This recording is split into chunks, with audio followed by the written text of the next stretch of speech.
Depuis près de 3000 ans, la médecine traditionnelle chinoise intrigue et fascine.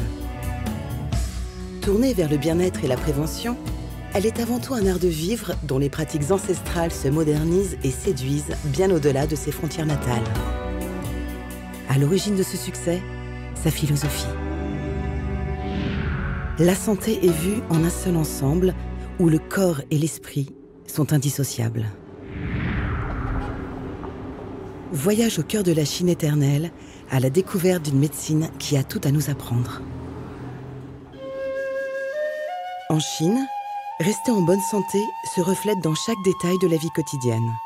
Pour le professeur Liao Fulong, directeur adjoint du comité académique du centre de recherche à la prestigieuse Académie des sciences médicales chinoises, se ressourcer le corps et l'esprit avant d'aller travailler est un rituel quotidien essentiel. Dans ce haut lieu historique de la médecine traditionnelle, des milliers de chercheurs sont réunis et animés par le même objectif. Explorer le champ des savoirs acquis en utilisant des techniques et des approches scientifiques modernes. Depuis les années 50, cette combinaison entre tradition et modernité a permis à la médecine chinoise d'inscrire la pharmacopée dans les recueils de l'Organisation mondiale de la santé. Ce succès est révélé au monde par la remise du prix Nobel de physiologie et médecine décerné à la scientifique et médecin chinoise Tu Youyou le 3 octobre 2015 pour la mise au point d'un traitement particulièrement efficace contre le paludisme. Aujourd'hui, le centre de recherche en artémisinine de l'Académie des sciences médicales chinoises, sous la direction du docteur Tu Youyou, poursuit la cause de l'élimination mondiale du paludisme. Il continue d'innover et d'améliorer cette célèbre thérapie. Nous sommes dans le laboratoire du centre de recherche sur l'Artemisia annua. C'est un des laboratoires principaux de l'équipe de la professeure Tu Youyou. Au début des années 1970, Tu Youyou a réussi à extraire une substance active à partir de cette herbe médicinale chinoise. En 1967, le Vietnam du Nord se trouve en plein conflit avec le Sud et le paludisme fait des ravages parmi ses soldats. La Chine, dirigée par le président Mao Zedong, est appelée en renfort et lance un programme de recherche destiné à lutter contre ce fléau. À cette époque, les médicaments tels que la chloroquine n'étaient pas assez efficaces pour lutter contre le paludisme. C'est pourquoi le gouvernement de la République populaire de Chine décida de lancer le programme 523 au sein de l'armée. Son envergure internationale mobilise un grand nombre d'experts. Tu Youyou, médecin et diplômé en pharmacologie chinoise, est nommé chef d'équipe du groupe de recherche sur l'artémisinine et prend la direction de la recherche du laboratoire médical. C'était très dur, parce que les Américains avaient déjà fait beaucoup de travail, mes camarades chinois aussi, des dizaines de milliers de produits chimiques, des herbes médicinales. Un travail énorme avait été accompli. Tu et son équipe décident d'étudier les innombrables textes médicaux anciens pour comprendre les méthodes chinoises traditionnelles de lutte contre le paludisme. Les effets thérapeutiques de près de 2000 plantes utilisées dans différents traitements sont passés au crible et 640 d'entre elles sont synthétisées puis testées.